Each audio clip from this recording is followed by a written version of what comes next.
საქართველოში ყველაზე მდიდარ წიაღისეულს და ტოპ საექსპორტო საქონელს ოქროს და სპილენძს რუსი მილიარდერები დმიტრი ტროიცკი და დმიტრი კორჟევი ფლობენ. საბადოების ძირითადი ნაწილი ქვემო ქართლში, ბოლნისის მუნიციპალიტეტში მდებარეობს.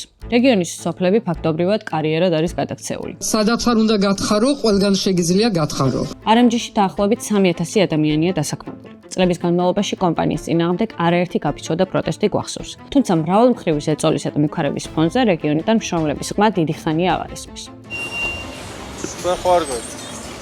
Ara babushka brauna git. Აი მაგიდა საკურებია.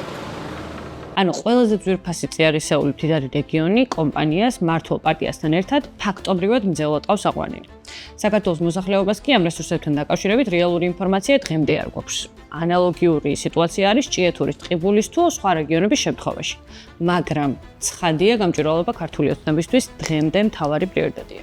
ხალხმა უნდა იცოდეს სიმართლე.